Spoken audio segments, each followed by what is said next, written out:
tertúlia. Meu boa tarde a todos. Hoje é dia 16 de junho de 2013, é um domingo. Nosso verbete de número 2690. Ele tem 6 páginas, 51 logias e 25 máximos. O tema apresentado é o Crescendo, Retrocognição, Neorresponsabilidade, e a especialidade é a seriexologia. E ele foi muito bem escrito pelo nosso veteraníssimo professor Pedro Fernandes, também muito bem acompanhado. E então a tertúlia de hoje promete muitas informações e tares. Rememorações, é. Vamos então no nosso crescendo, tá certo? Então a definologia. O crescendo retrocognição neorresponsabilidade é o ato ou efeito de a consciência intermissivista lúcida, homem ou mulher, reconhecer, incrementar e qualificar os paradeveres intermissivos, autocompromissos maxproexológicos e obrigações evolutivas, após tomar conhecimento de informações autênticas acerca da trajetória seriexológica pessoal e grupal, holobiografologia. Na pensenologia, a neopensenidade cosmofisiológica facultada pelas retrocognições. Em fatologia, as consequências intraconscienciais, holossomáticas e maxproexológicas da autorretrocogniciologia. O fato de um intermissivista interassistencial poder dispor de informações geralmente acessíveis e acessadas somente pelas consciências. A antecipação humana das revelações intermissivas pós-mortem. Na parafatologia, a autorresponsabilização pós-retrocognitiva, o senso de responsabilidade proexológica incrementado pelas vivências retrocognitivas, a expansão da lucidez quanto aos paradeveres intermissivos, desencadeada pelas auto- e hetero-revelações serexológicas, a responsabilidade ego, grupo e policármica das personalidades consecutivas conscientes, as decorrências pessoais e grupais do ato de saber ter participado de equipex interassistencial durante a última intermissão. Eu li apenas 5 linhas, são mais de 20, são 23 linhas. Chama atenção também para o detalhismo, que nós temos 15 máximos. Na remissiologia, eu destaco 5 itens: a autocobaia seriexológica, autoconscientização seriexológica, autoprofilaxia prolexológica, detalhamento retrocognitivo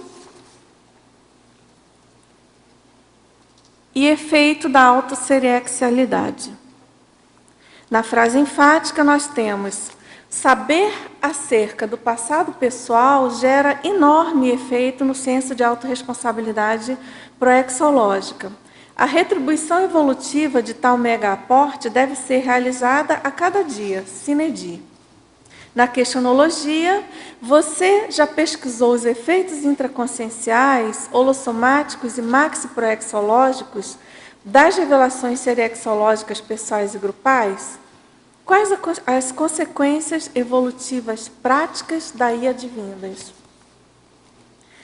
Na mega-análise feita pelo João Paulo, nós temos o dever, o encargo, assunção, revelação, neodesafio, neopostura, neoparadever, neorrepresentatividade, mnemopensenidade, retropensenidade, comprometimento, crescendologia, incumbência, retrobiografia, retrocogniciologia, paraprospectivologia, holominemossomatologia, cronoevoluciologia, holomaturologia e seriexologia. Eu queria passar aqui 2 avisos para vocês, antes da gente entrar aí nas perguntas, no tema propriamente dito da aula de hoje. Lembrando, então, o convite em nome de CAEC, Tertuliarium, Coral Tintas e Arte Tintas. É um convite do projeto Tudo de Cor, Revitalização do Tertuliarium. Você é o nosso convidado especial para a solenidade de entrega do Tertuliarium, Anfiteatro das Tertúlias Conscienciológicas, revitalizado pelo projeto Tudo de Cor da Coral. Será na sexta-feira, dia 21 de junho, às 14h30, aqui no saguão de entrada do Tertuliário. Estão todos convidados. Bom, também tem um recado da Sinvexis. Para quem não sabe ainda, né, hoje está sendo inaugurado o serenário no campus da Invexologia, às 15 horas, aqui na entrada no campus da Sinvexis, é na própria rua Maria Bobiac.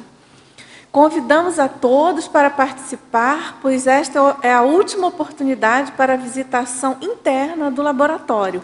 Após a inauguração, você somente poderá conhecer o laboratório como experimentador. O primeiro test drive ocorrerá no dia 19 a 24 desse mês. E atualmente há 30 experimentos marcados. E após os testes drives, faremos os agendamentos para estes serenautas. E a gente informa também que hoje está acontecendo agora, iniciou às 11 horas, né, um almoço aí, churrasco de confraternização no próprio campus da Invexologia. Pessoal, então, estão todos convidados, vamos prestigiar, então, às 15 horas a inauguração, tá certo?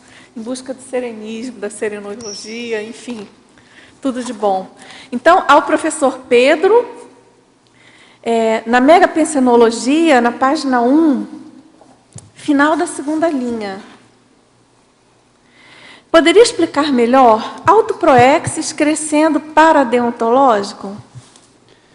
Sim, a ideia aqui foi sintetizar nesse Mega Pensene o Mater Pensene desse verbete. O que a gente quis dizer? Quando a gente programou, pensou na ProEx, junto com o evoluciólogo, extrafisicamente, normalmente existe uma tendência da gente programar uma série de atividades ao longo do tempo. Quando nós ressomamos essas informações, nós vamos readquirindo lucidez com relação a elas, justamente conforme esse tempo vai passando. Então, esse crescendo paradeontológico, quer dizer, o nível de responsabilidade que a gente tem, conforme essas informações, isso não vem de uma vez só. Eu penso, por exemplo, se eu soubesse de tudo que eu estou fazendo e vivendo e tendo de informação hoje, quando eu cheguei no Instituto, por exemplo, talvez isso não fosse ser tão fisiológico, fosse causar alguma repercussão.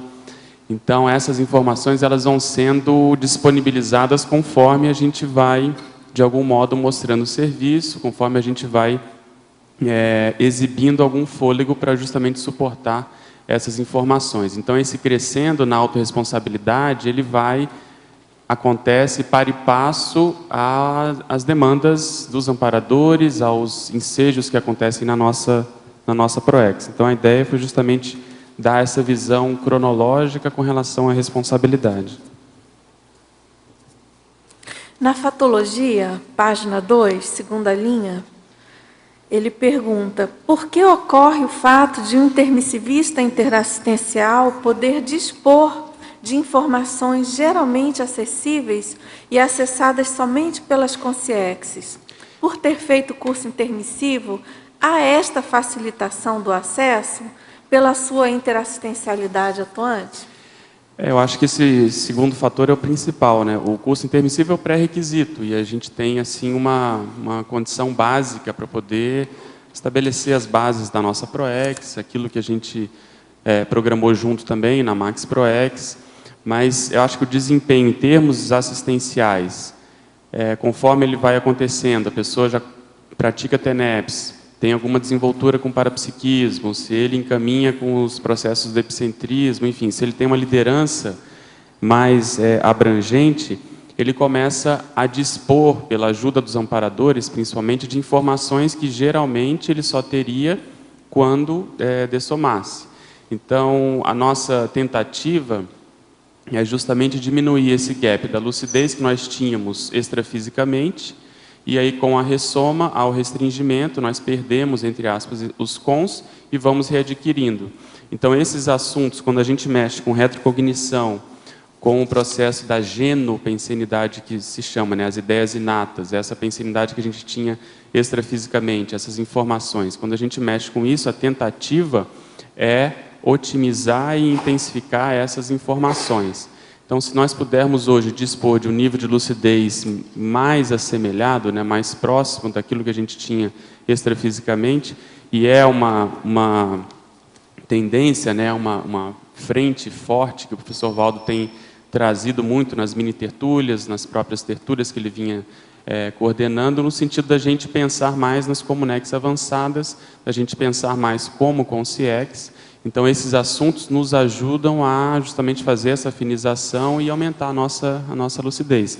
Então, foi nesse sentido para a gente começar a valorizar as informações que nós temos hoje aqui e comparar, porque dependendo dos temas, dependendo da ocasião, dependendo assim do próprio ensejo e do tema mesmo, às vezes essas informações elas já estão ultrapassando a média daquelas que a gente tinha antes de ressomar.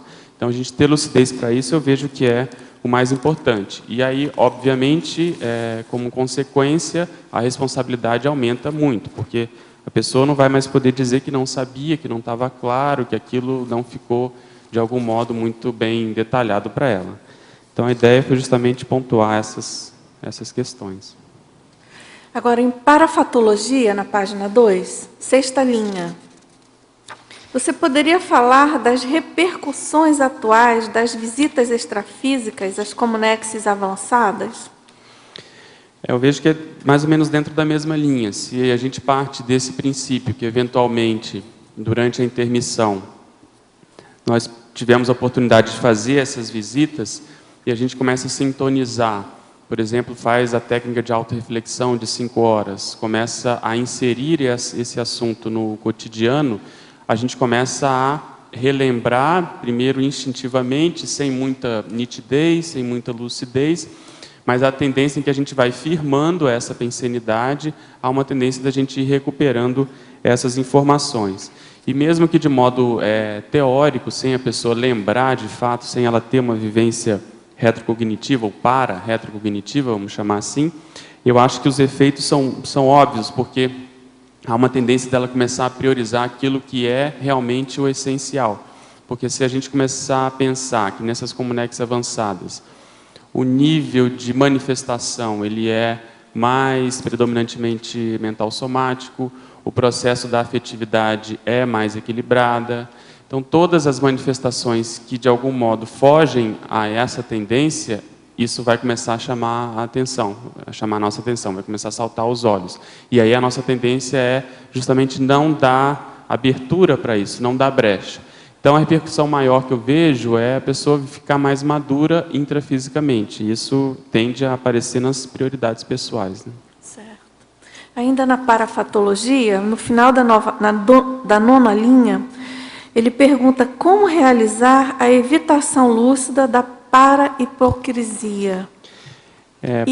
E também ele pergunta, e o que é essa para-hipocrisia? O que a gente está chamando de para-hipocrisia? É o fato de você saber alguma coisa do seu passado, pode ser pessoal ou grupal, e você fazer de conta que não sabe disso e começar a enaltecer esse passado. Então, a pessoa, vamos supor, ela sabe quem ela foi e ela começa a, de algum modo, defender essa biografia, essa personalidade, começa a puxar sardinha para ela, mas no fundo ela sabe que foi ela. Então isso é uma para-hipocrisia, né? As consciências sabem que você sabe e, enfim, isso fica evidente. O professor Valdo dá um exemplo disso no Projeciologia, de uma senhora que sabia quem tinha sido no passado, se não me engano, relacionado ao processo religioso, uma pessoa positiva que fez assistência, e ela criou um centro, uma casa, um local em que havia uma espécie de cultuação dessa personalidade, né? Uma idealização, de algum modo, um processo de adoração mesmo. Então, a parahipocrisia é um tema interessante. Eu estou recolhendo material para escrever um verbete, porque você tem que andar no fio da navalha. Você, de algum modo, tem que reconhecer os trafores que você tem que também reconhecer os trafares, usar isso de modo assistencial para as outras pessoas, mas ficar atento para saber se você está puxando sardinha ou não para essa condição, né? Defendendo essa biografia, essa personalidade. Então, eu tenho isso sempre como um alerta para ver se eu não estou errando a mão nesse sentido. Inclusive, não é tão simples, a gente está mexendo já com a biografia do Littré. Existe um grupo relacionado ao holociclo, que se denominou Equipe Técnica de Serexólogos, que se propôs a planejar, organizar, coordenar um fórum sobre serexologia. E quando nós começamos a trabalhar, a metodologia que se sugeriu é a gente partir de um caso prático, para que a partir da anatomização, da dissecção desse caso prático, a gente pudesse entender os mecanismos da Seriex, ou seja, o que acontece quando uma pessoa ressoma, o que ela traz com ela, por que nascer naquela cidade, naquela família, enfim, aquelas questões que a gente tem muito interesse. Então, ao invés de a gente ficar muito na teoria, nas possibilidades, como a gente tem esse caso do Littré e a minha condição hoje, a gente, que é um caso mais, vamos dizer assim, público, já foi ventilado, o professor Valdo já mais ou menos confirmou essa situação, então eu me predispus a ser essa cobaia para a gente pegar esse caso e tentar entender como que a Serex acontece. E, além disso, entender como que é o processo de grupo, porque se essa personalidade ela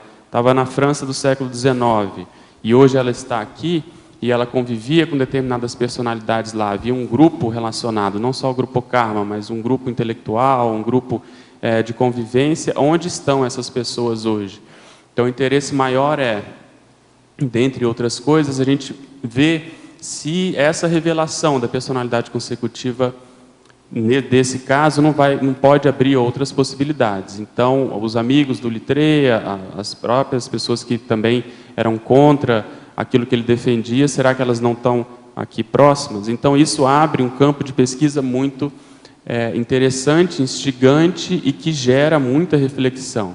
Então, em função disso é que a gente aceitou, né, e propôs e está ajudando esse fórum. Para quem não sabe, a divulgação ainda não saiu, mas vai acontecer no dia 20 de setembro desse ano, se as pessoas tiverem interesse e paciência também de pesquisar essa personalidade, a gente vai estar justamente fazendo isso com esse enfoque. Mas a atenção para a parahipocrisia é o tempo todo para a gente justamente não começar a enaltecer demais a pessoa. Dulce, eu posso perguntar, Claro. está dentro dessa Pois não, questão. claro. Você trouxe esse caso dessa pessoa que fez esse centro, foi uma coisa assim, vistas a olhos nus, assim, né? Como é que seria sutilezas, por exemplo, de você ter uma ideia de passado, ter retro e tal, e como é que você analisa as sutilezas de comportamento de estar fixado Sim. naquela personalidade? O que eu vejo, por exemplo, tem vários aspectos que poderiam aparecer. Primeiro é esse monopólio da pensenidade. Então, no meu caso, você fica um pouco dividido porque você tem que saber um pouco, né? Tem que ir atrás do que você fez no verão passado, vamos dizer assim, você tem que, de algum modo, responder por aquilo, mas você tem outras prioridades atuais, da ProEx atual. Então, eu procurava dividir esse tempo e não deixando que isso fosse a prioridade. Então, essa informação ela vai completar 4 anos em outubro, mais ou menos. Outubro a dezembro foi quando a coisa começou a se configurar. Então, só agora, com o amadurecimento do próprio meu e do próprio grupo, é que a gente está levando isso mais aprofundadamente. Até então, eu vinha fazendo aquilo que eu podia, tentando conseguir material, mas porque eu também não tenho muito tempo de me deter, sabe, de me preocupar, de algum modo enveredar por esse assunto. Esse é um aspecto. Então, a pessoa tem que saber, acho que, lidar com isso. Outra coisa, por exemplo, eu não fui atrás de querer saber, de querer viajar ainda, de ir para a França. Isso a gente pensou em fazer isso ano passado, mas a gente soube que o local que eu tinha mais interesse de ir era onde ele tinha escrito a maior parte do dicionário dele. Esse local ele não existe mais, a Segunda Guerra acabou com ele, então isso perdeu um pouco vamos dizer assim, a atratividade que tinha, né? A coisa não se tornou mais tão atraente. Então, você vê que aquilo não mexe tanto com você assim, sabe? Você não fica monopolizado. Outra coisa, eu também cuido para não querer entrar na vida que ele teve, porque ele teve vamos dizer assim, uma série de condições e de possibilidades que ele investiu naquilo, e hoje eu não tenho tanto esse perfil. Eu priorizei mais o processo da medicina, que ele já tinha, mais para a conscienciologia, mais para o parapsiquismo, mais para o processo do epicentrismo. E ele não, ele tinha um processo mais intelectual, erudito, de poliglotismo, da filologia, que hoje é uma possibilidade que eu posso enveredar por essa linha, mas não é a minha prioridade, entende? Então, como eu não disponho de muito tempo, se eu tivesse tempo, se eu tivesse um pé de meia, talvez eu pudesse inserir essas condições hoje na minha Proex. Mas como não há, e eu tenho que fazer essa escolha, eu prefiro deixar isso em stand-by e, se possível, sim, recuperar, ir atrás. Entende? Então, as pessoas que eu vejo que têm essa mesma possibilidade de ter informação, a gente tem alguns casos, né, pelo menos uma dúzia, alguns mais próximos, e a gente vê que isso gera uma repercussão, e há uma tendência das pessoas tenderem, às vezes, a defender a personalidade. Então, a pessoa, ela soube hoje, amanhã, na próxima semana, ela já quer ir, já vai na casa onde ela morou, e aquilo, muitas vezes, ela começa a pensar em morar naquele país. Então, eu sou muito cauteloso nesse sentido. Eu acho que a prioridade é o aqui e agora. E é um paradoxo, porque se a informação veio, é porque, de algum modo, a pessoa estava fazendo certo nessa linha. Então, não tem por que desviar. Tem que expandir, aí sim, se puder abarcar um número de variáveis maior, mantendo, né, essa produtividade, o dia a dia, aí tudo bem. Mas não desviar, né, não parar uma coisa aqui para fazer outra. Não sei se eu te respondi, mas eu fico atento a esses detalhes, né, essas insinuações. Professor Pedro, na Fatologia, página 2, quinta linha, poderia expandir o combate constante ao auto e hetero engano consciente, autocorrupção, na procura incessante por pseudo-neo-responsabilidades, a fim de fugir das mega-responsabilidades intermissivas, antidesbiologia proexológica? Isso eu coloquei, tem relação com isso que a gente estava falando, né? Mas essa ideia eu vejo que, mesmo às vezes a gente não sabendo a retropersonalidade, né? Isso às vezes acontece. Então, por exemplo, às vezes existem prioridades que precisam ser feitas aqui, no aqui e agora, e a pessoa, se a gente quiser, nós podemos inventar pseudo-responsabilidades. Então, vamos supor, a pessoa não precisa mais trabalhar, mas como ela é muito boa naquilo que ela faz, ela recebe um convite para ir, vamos supor, para o Rio de Janeiro, para uma cidade fora, para ela, enfim, desencadear um trabalho lá que ela vai ganhar muito dinheiro. E aí ela usa isso, uma justificativa lógica, porque eu vou ganhar muito dinheiro, vou fazer meu pé de meia, mas no fundo essa pessoa já tinha pé de meia, já precisava. Outra coisa, há uma série de carências, vamos supor, na área intelectual, na área de produção, e a novidade que existe são as verpons, tá certo? A gente estudando o passado, a gente vê que não havia tanta divulgação, tanto interesse, a gente não valorizava tanto o processo das verpons. E aqui é o que a gente mais está tentando fazer. Mas, às vezes, a pessoa, em função de uma pesquisa que ela começa a fazer, ela descobre um assunto que há uma carência, que há, de algum modo, alguma dificuldade de pesquisa, mas que é ainda da SOCIM, da sociedade convencional, por exemplo, dentro da medicina, como é o meu caso, e aí ela se encanta com aquilo e ela começa a desencadear uma série de pesquisas, o tempo que ela tem, pouco, nessa área. Então, aparentemente, ela está fazendo uma coisa positiva, mas se for ver, pelo menos na minha opinião, isso não é ainda o mega prioritário, não é aquilo que precisa ser feito. Se a gente puder colocar a questão de grupo e olhar com uma visão mais assim, uma cosmovisão, uma visão de conjunto, o que nós precisamos na conscienciologia, isso ajuda a ver se aquilo que eu estou priorizando é realmente o mais prioritário. Então, aqui e acolá, trabalhando no próprio AVA, junto com os voluntários, voluntariado, a gente vê que determinadas pessoas, às vezes, elas simplesmente inventam uma determinada condição e acabam indo para acostamento, para a periferia, o tempo passa e ela, às vezes, justamente caiu numa vida passada sem saber. E esse interesse todo, isso tudo que aparentemente confluiu, foi em função dela ter uma forma naquela linha, naquela tendência, e ela, às vezes, não está olhando o prioritário. Então, tudo aquilo que mexe, né, com o processo de dinheiro, ou de prestígio intelectual, ou de algum modo vai mexer com o nosso próprio ego, em geral, é bom a gente ficar atento, né? Então, a ideia foi essa. Em parafatologia, na página 2, final da 4ª linha, poderia exemplificar as decorrências pessoais e grupais do ato de saber ter participado de equipex interassistencial durante a última intervenção? Essa aqui eu coloquei em função de um amigo meu, né? Até falei com ele, não sei se ele está aí. Mas, enfim, a gente sabe hoje aqui que existem colegas que participaram antes da ressoma de equipex. Uma delas sendo a equipex do próprio professor Valdo, a equipex do Zéfiro. Então, independente de ser essa ou outra, eu acho que isso gera muita responsabilidade, principalmente em 2 aspectos. Pessoalmente, para ela ver o perfil, no que ela é boa, o que de algum modo ela tem uma retrosenha naquela condição. Então, vamos supor, se a equipex era especializada em fazer assistência pós-dessomática, ou no processo da ressoma. Então, qual era a função dessa personalidade? Naquele momento, hipotética, pode ser, ou confirmada por algum amparador, pelo próprio professor Valdo, e assim por diante, e o que ela está fazendo hoje. Então, esse cotejo ajuda muito ela a ver o gap que existe nesse sentido, e aí vem o processo de grupo. Como que eu me insiro na Max ProEx?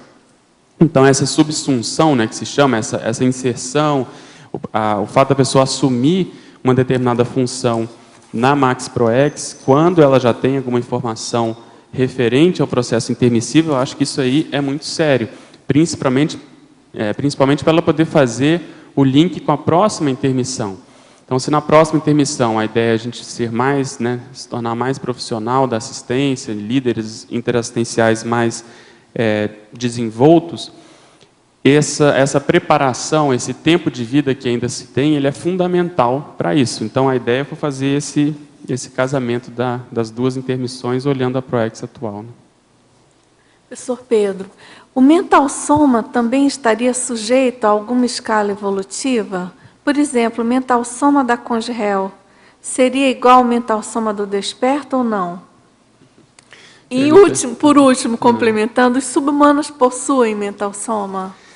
Começando pela segunda questão, eu acho que possui um processo esboçante. De algum modo, você vê que existe um princípio, né, de personalidade constituída, e aí a gente tem como hipótese que isso advém do mental soma. Né?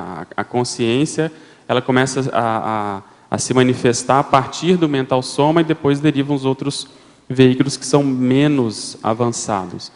E com relação ao processo, à pergunta inicial, também é um processo filosófico, né? Mas, em princípio, anatomicamente, ou para-anatomicamente, deve ser um processo mais ou menos assemelhado, o mental soma da Consrel e do desperto. Mas a questão toda, a diferenciação vai ser nas sinapses, na experiência, no nível evolutivo dessas consciências. Por exemplo, se a gente pegar só um aspecto do mental soma, que é a holomemória.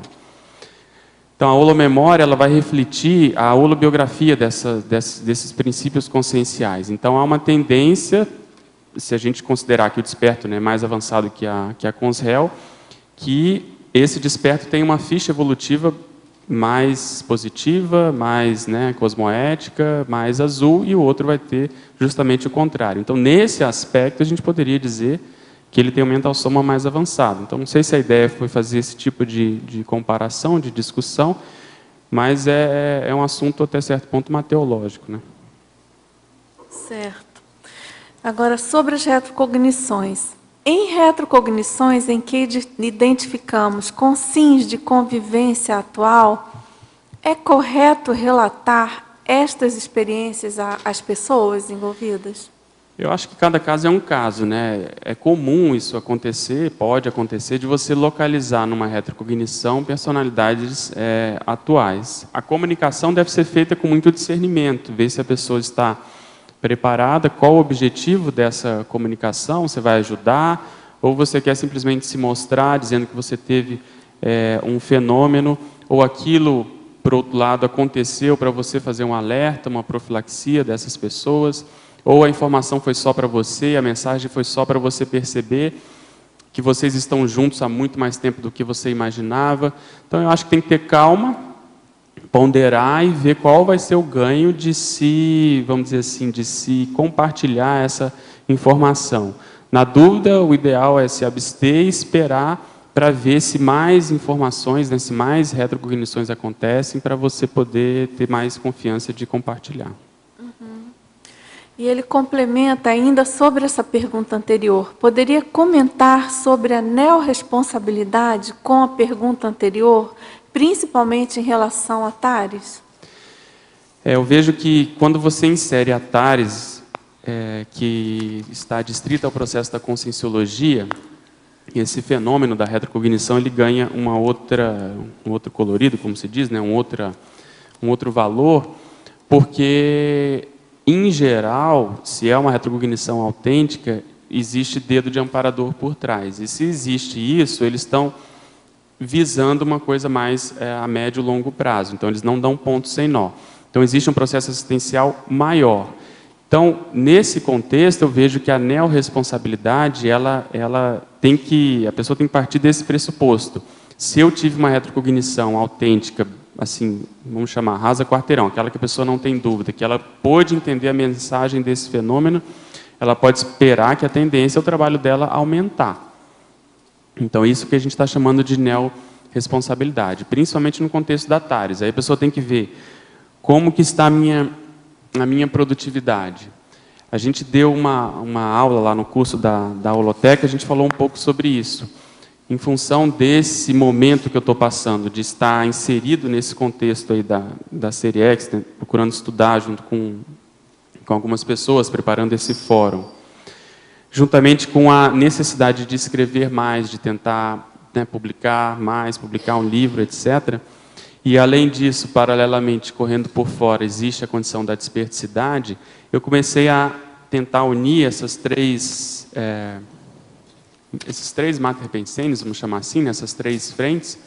E o que eu comecei a perceber? Quando a gente começa a fazer mais assistência, de modo geral, essa assistência ela tem que caminhar para o processo intelectual. Eu parto desse princípio. Justamente porque o mental soma é o mais avançado, não tem muito sentido a gente ficar na condição da TACOM, que é simplesmente fazendo assistência pela assistência. Então, há vários patamares, mas eu acho que tudo tem que caminhar, cada um no seu ritmo, nas suas condições, para se produzir mais, intelectualmente falando, e aí todo o movimento do professor Valdo para a gente poder publicar mais livros. Nesse processo, eu insiro a desperticidade no seguinte sentido: se a gente não consegue ter um cotidiano em que a gente produza sem interferências, em que a gente consiga manter uma continuidade sustentada em termos intelectuais, a nossa desperticidade talvez não esteja tão boa assim.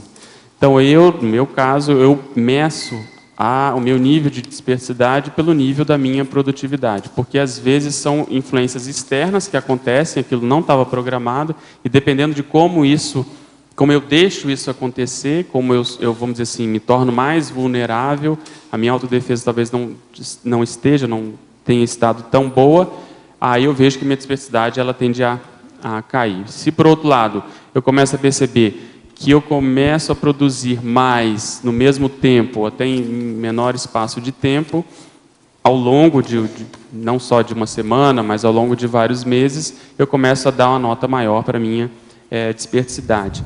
E aí, quando a gente vence esse gargalo de já não ter mais tanta dificuldade, de ter um cotidiano mais propício para o trabalho intelectual relacionado à conscienciologia, óbvio, acho que é aí que a gente vai começar a ter mais neoverpons. Aí que a heurística, de fato, né, a chamada hiperpensenologia, como a gente chama aqui, ela vai se inserir porque já existe todo um holopensene propício e assim por diante.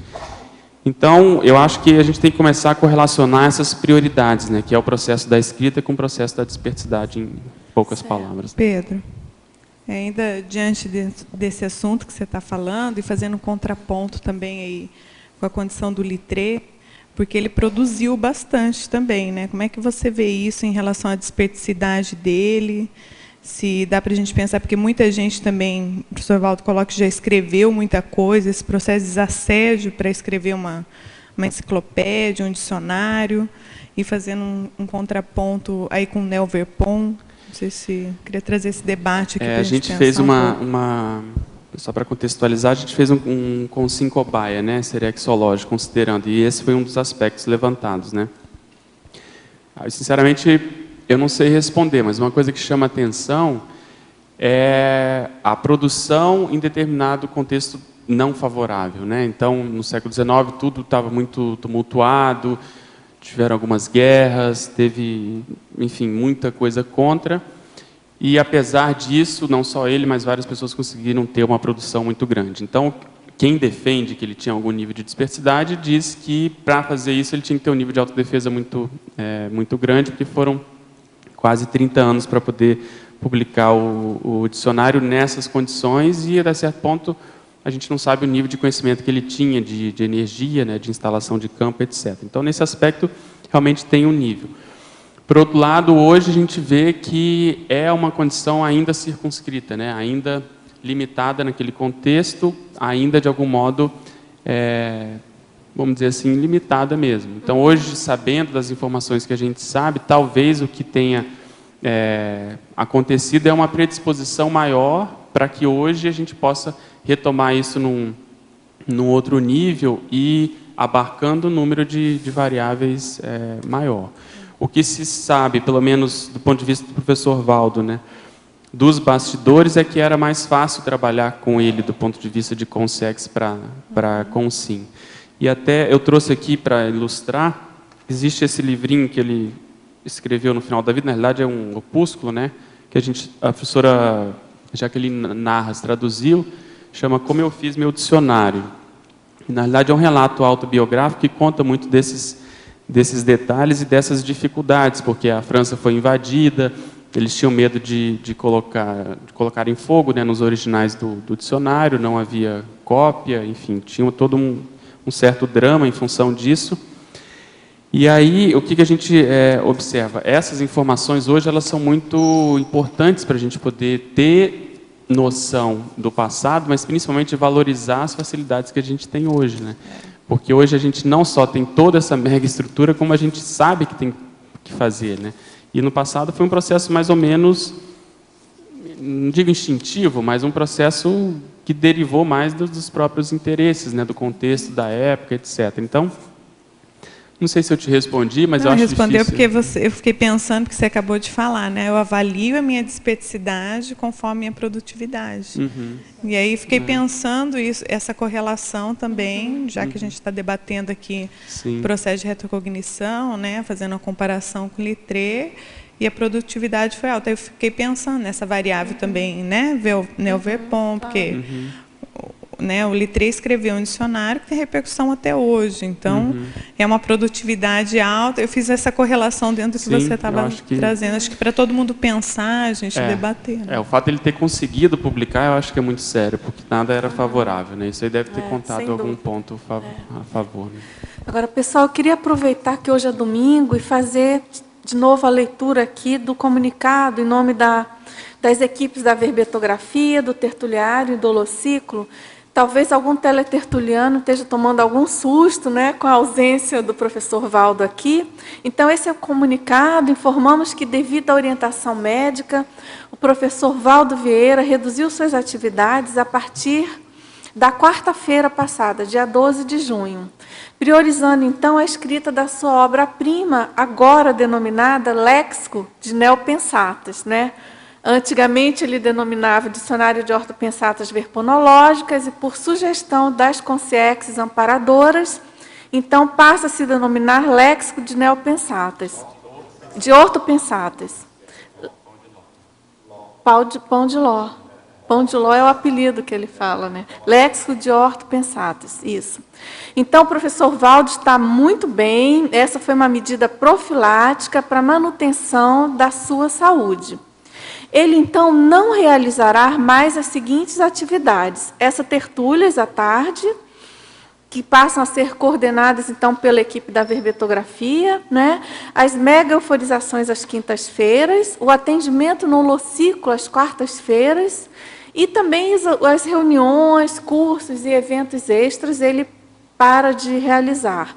Então, ele manterá as seguintes atividades: mini-tertúlias, de domingo a sexta-feira, círculo mental somático aos sábados, e ambos os eventos, então, têm horário de 9 às 11 horas aqui no tertuliário. Então, é isso, pessoal. Obrigada. Continuamos, então, aqui agora com as perguntas ao verbetógrafo. Na parafatologia, página 2, segunda linha, gostaria que relatasse a expansão da lucidez quanto aos paradeveres intermissivos, desencadeada pelas auto- e hetero-revelações serexológicas. Essa expansão da lucidez acontece porque a gente tende a ter uma cosmovisão maior. Você tem a possibilidade de comparar o seu desempenho atual com o desempenho que você teve no passado. Essa é a ideia básica. E, em função disso, o que eu fico pensando? Porque se me perguntassem antes, eu sinceramente não saberia dizer, ou dificilmente aceitaria que eu tivesse tido uma produção tão grande.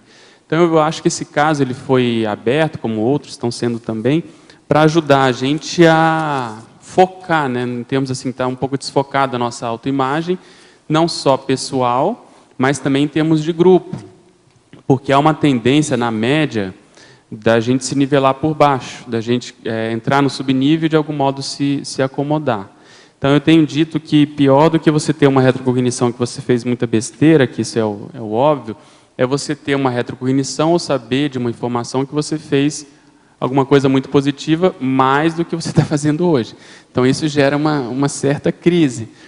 Então, e como a gente está sendo aí uma cobaia, a gente deve ser espelho para muitas pessoas. Então, se eu não tivesse nesse caso, eu partiria desse princípio também para quem ainda não sabe, né? Partir desse princípio de que produziu muito e ver se está produzindo a contento agora, né? Professor Pedro, em sinergismologia, página 2, quarta linha, pode aprofundar explanando um pouco mais sobre o sinergismo TENEPS-retrocognição? Existe se não me engano, existe um verbete, né, que eu escrevi, acho que foi com esses dois temas. Eu acho que é fundamental porque a TENEPS é onde a coisa vai desembocar, é onde a conta vai ser paga do desassédio. Então, você saber quem você foi tem um lado todo, até certo ponto, como é que eu vou dizer assim, existe uma certa curiosidade, existe até um certo glamour, né, de saber do passado, seja o passado que for, a pessoa enche a boca para falar que sabe do passado, está tudo certo. Mas, em função disso, quando você sabe e vai estudar, obviamente você evoca essas personalidades. E toda e qualquer vida existem condições mais polêmicas, existem pessoas que eram contra, pessoas que eram a favor daquilo que você defendia. Então, no caso do Littré, quem for ver lá, vai ver que existia uma personalidade da igreja que combatia muito, não só as ideias, como o próprio Littré. Então, quando eu comecei a entrar e aprofundar e, de algum modo, sintonizar com essa personalidade, com esse Holopensene, eu vi que isso teve uma repercussão muito grande na minha TENEPS. E lá, eu acho até que os amparadores fizeram isso de caso pensado, não sei, mas lá foi feita muita assistência nesse sentido. E aí, se puder expandir um pouco mais em termos hipotéticos, tá certo? Em termos de teoria, eu começo a olhar para o meu lado, vejo o passado da professora Cristiane também tem relação com a igreja.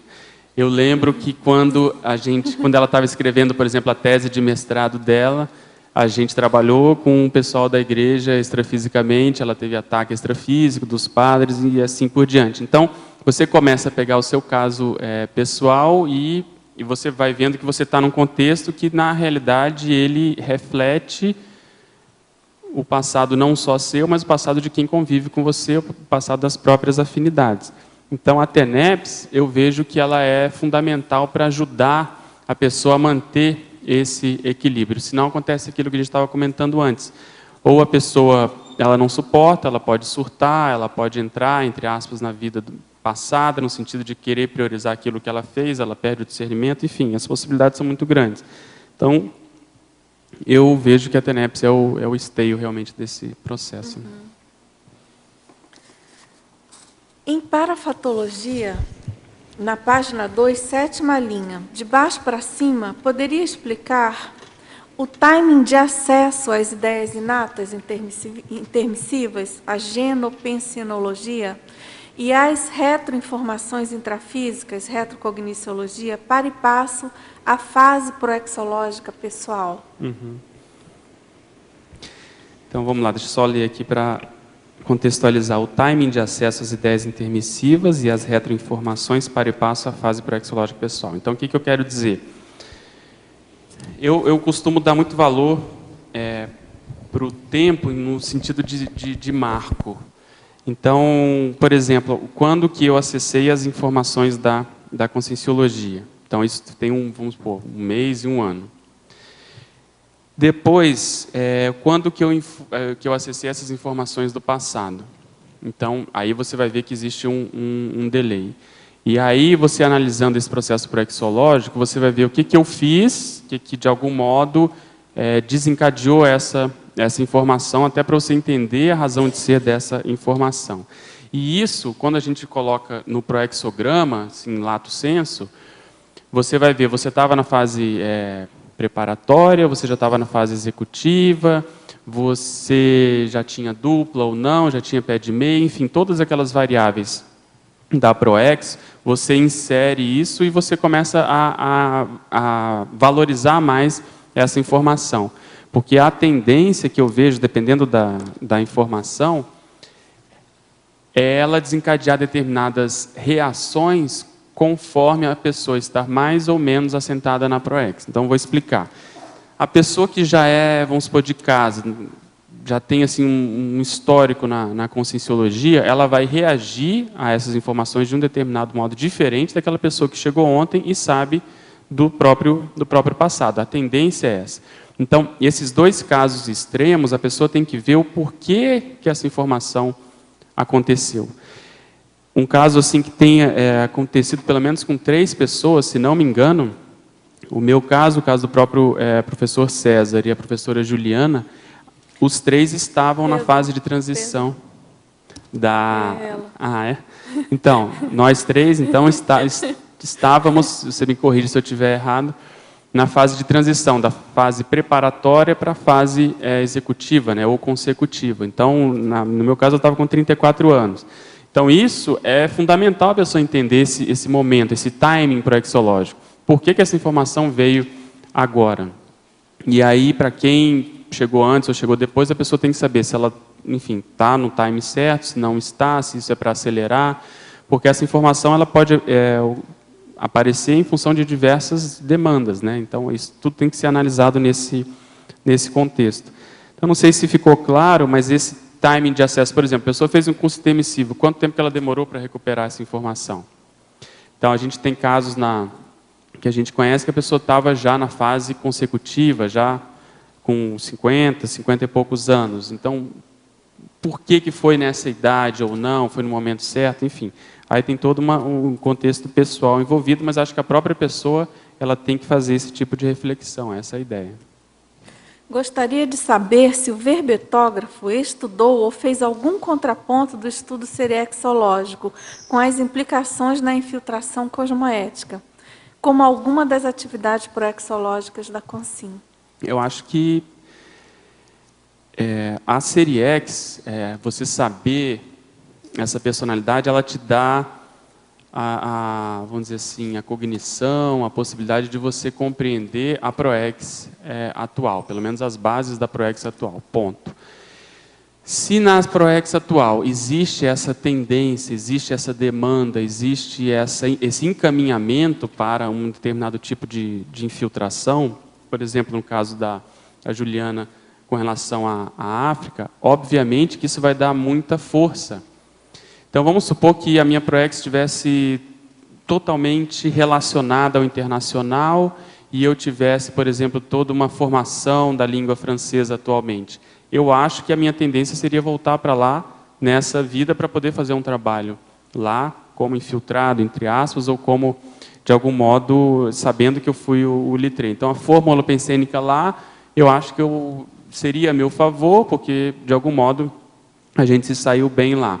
Então, no caso da Juliana, a mesma coisa. Ela se saiu bem, tem uma forma favorável, só que agora, como todos nós aqui, ela tem um cabedal de informação muito maior, uma responsabilidade também maior, e a tendência é fazer um trabalho também maior. Então, eu vejo que a infiltração ela tem muita relação com a Proex específica, né? Com a Proex que a pessoa vai desencadear, acho que tem relação total, sim. Certo.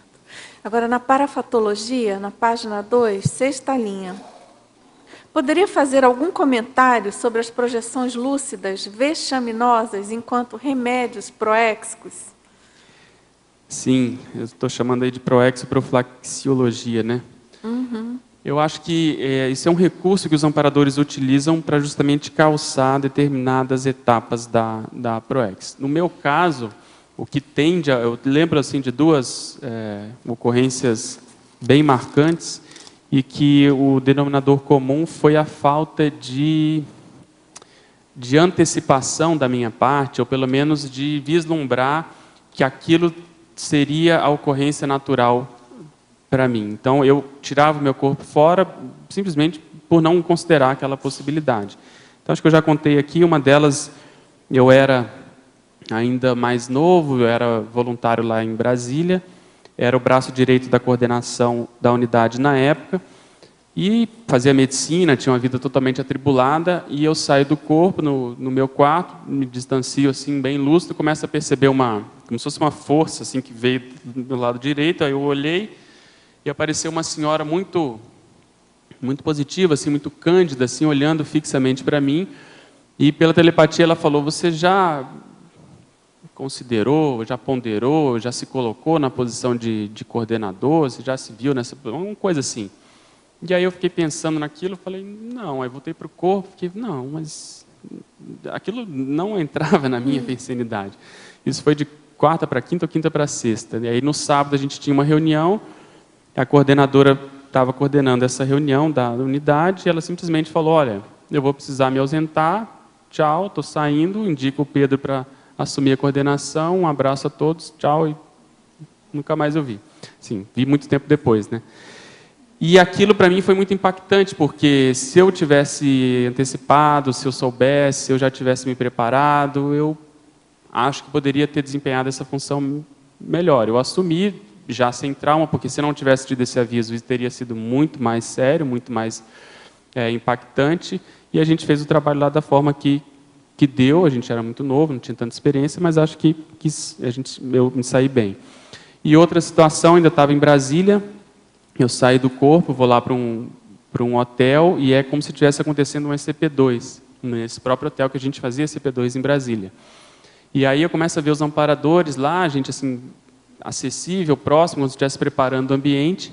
Eu ajudo lá em algumas coisas, e depois eles me chamam para uma mesa que havia do lado, e começam a conversar comigo sobre epicentrismo, que, olha, vai chegar mais epicons, você fica de olho nisso. A gente, inclusive, do centro-oeste, que vai lá, eles falavam assim, vai lá para baixo, vai lá para o sul e tal, e naquela época eu não pensava em mudar para cá. E na ocasião me ocorreu a imagem de um colega, eu pelo menos achei que eles estavam falando de um amigo meu. E aí a mesma coisa, aí a coisa caminhou, eu mudei para cá, logo depois o professor Valdo chamou, me convidou para ser Epicom, e aquilo também não estava considerando. Então, o que eu vejo é que é essa tendência da gente não assumir a coisa, ou não antecipar, ou não produzir crises de crescimento adredemente, sabe, de caso pensado, fazendo aquilo de propósito. Então, a tendência sempre é a coisa vir de fora para dentro. Então, nesse momento que a gente está hoje, de transição, inclusive com as próprias tertúlias, com a condição da liderança interassistencial, o processo da Max Proex, que a gente precisa de mais liderança, eu vejo que essa é uma reflexão muito séria, muito importante para a gente poder ver se nós estamos realmente assumindo aquilo que a gente já pode, né? Em teoriologia, na página 3, segunda linha, você poderia falar, dar definição sobre a teoria do trio íncito? Sim, o trio íncito é um verbete do professor Valdo, e eu sempre coloco na teoria alguns verbetes antigos para a gente poder retomar determinados conceitos que vão ficando, né? E a gente vai consolidando, e tem muita relação com o processo de retrocognição. O trio íncito é você ter a possibilidade de reconhecer, de admitir, de saber 3 personalidades pessoais. A atual, vamos supor, o professor Valdo Vieira. A segunda, a extrafísica, a intermissiva, a extra, ele foi o Zéfiro. E uma terceira, pega, por exemplo, uma vida que ele teve qualquer, a gente sabe de algumas, não vou citar, mas uma vida que ele teve humana.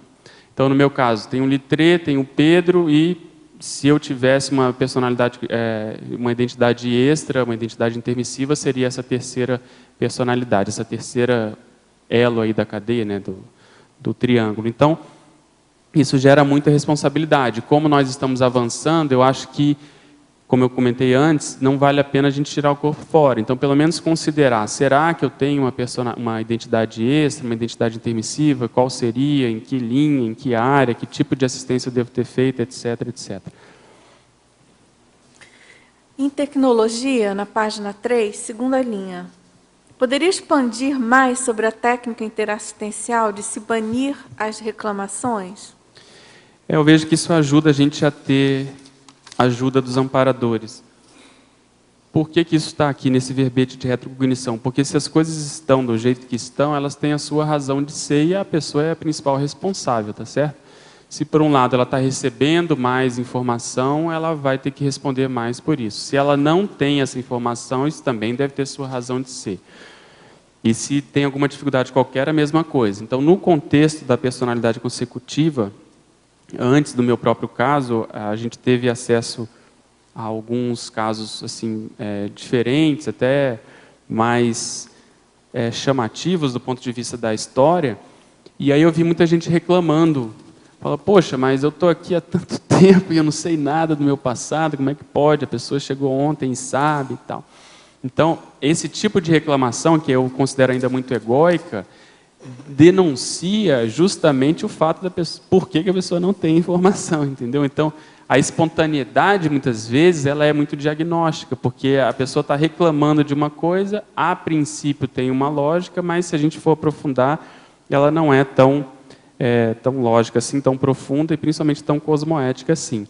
Então, pelo que a gente tem visto, né, não sei se vocês concordam, mas olhando o passado e a vida atual, as coisas têm sua razão de ser, né? Então, se a vida encaminhou para que acontecesse um determinado aspecto, a configuração fosse de determinado modo, a gente, sei lá, convivesse com determinadas pessoas, por exemplo, isso tudo tem sua razão de ser no passado, né? Então, não adianta a pessoa ficar reclamando, né? Essa é a ideia. Certo. Professor Pedro, saindo um pouco até da temática específica, tem uma pergunta aqui, que ele pergunta, ele quer saber se a sensação de friagem e pressão na área da glândula pineal, pontos luminosos que se movem diante dos olhos, sonolência durante o dia, se isso tem relação com parapsiquismo e processos energéticos, e o que provocam? Sim, eu acho que pode ter, mas a gente sempre parte do princípio que vai não crescendo. Primeiro, a gente tem que descartar qualquer processo físico. Então, vale a pena você descartar, fazer um exame oftalmológico, um exame neurológico, inclusive, né, cerebral, encefálico, para ver se está tudo bem.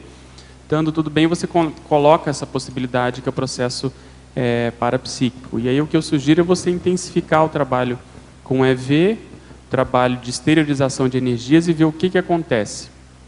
Se você se sente bem, se você se sente mal, qual a repercussão que isso ocasiona. Porque você deu poucas informações, mas isso pode ser um processo anímico, um processo seu, vamos supor, de descoincidência, você começa a perceber a dimené, começa a perceber o processo das energias. Ou um processo mediúnico, parapsíquico, quer dizer, pode ter consegues na linha. Essas consegues podem ser amparadoras, querendo te ajudar, podem ser assediadoras também, querendo de algum modo te assustar, te atrapalhar, te perturbar. Então, eu acho que você trabalhando com as energias, você vai poder fazer um sensoriamento do seu próprio campo. Quem está com você? Você se sente bem? O que você faz? Tem relação com a sua voluntariado, programação de vida, profissão, alguma coisa da família? Então, você tem que, acho que, alargar mais as possibilidades de análise desse fato que está acontecendo com você, ou parafato, né, se for o caso.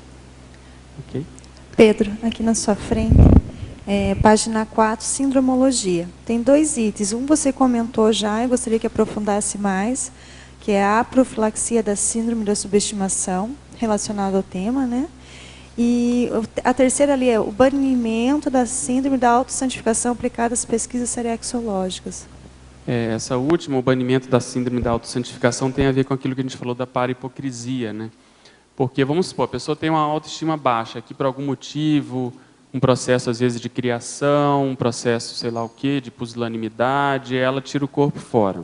Aí ela descobre que ela, no passado recente, pelo menos, ela não fez tanta besteira como ela mesmo se assediava e achava. Então, pode ocorrer da pessoa, ao saber disso, querer cultuar a própria personalidade anterior e isso ter reflexo agora, ela achar que ela é a tal.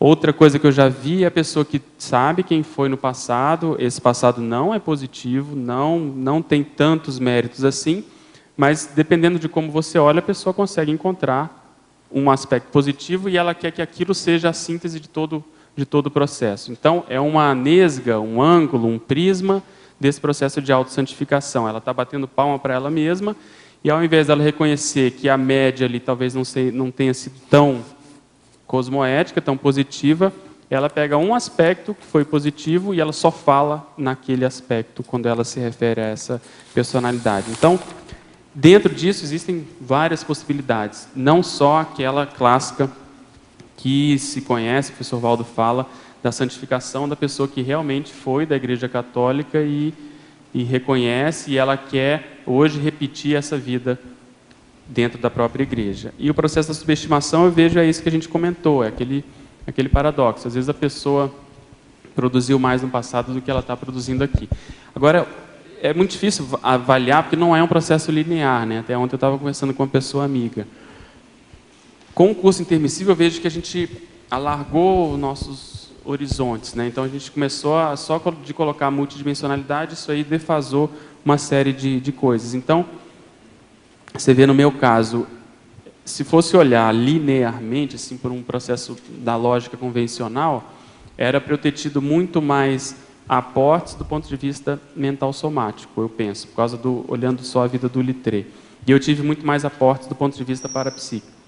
Então, eu penso que, será que isso é em função de eu estar recuperando uma coisa anterior ao Littré, uma coisa que é mais prioritária para essa vida, porque para eu recuperar agora a intelectualidade, teoricamente é mais fácil.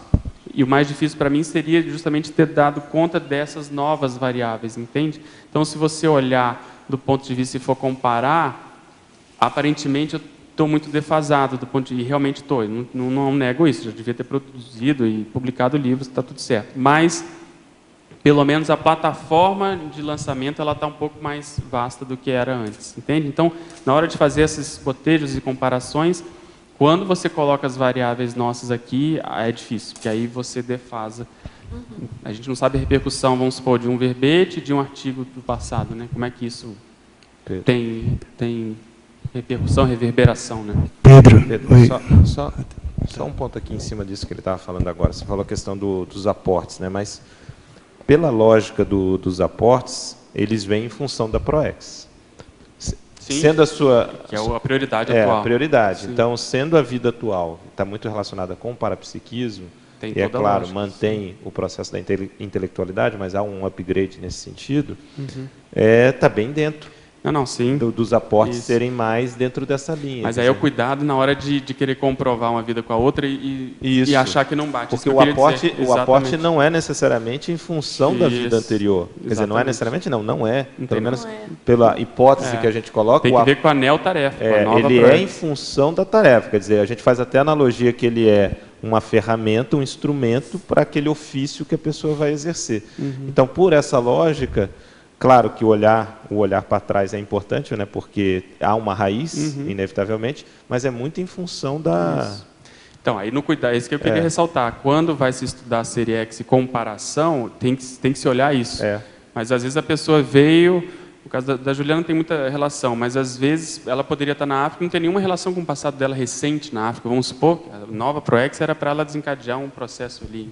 Então, nesse sentido, que justamente. às vezes não vai bater igualzinho. Né? E tem a ver, de modo prático, aquilo que você até falou, que no seu caso, você não está, apesar de já ter conhecimento do que o Littré fazia, não está retomando tudo, porque às vezes tem coisas que não são prioritárias agora. Né? E talvez nem sejam nessa vida. Talvez você tenha aquilo em potencial, mas aquilo não vai ser colocado como prioridade. Eu penso assim, se tiver ambiente e eu conseguir uma certa desenvoltura, pode ser uma extra ProEx. A coisa encaminha de um jeito que eu vou lá, faço sei lá o quê, entende? Até para a gente pensar na lógica do Trafal, né? O Trafal é aquilo que vai adquirir de coisa nova. Então, eu acho que está muito dentro do que você está atuando hoje. Pedro, dentro da efeitologia aqui, a página 3, você fala do efeito halo, né? Se você já procurou assim, fazer alguma confrontação, tem alguns efeitos que são nitidamente intraconscienciais, né? Aquilo bem, assim, da sua intimidade, mas, claro, que vai ter repercussão no extra.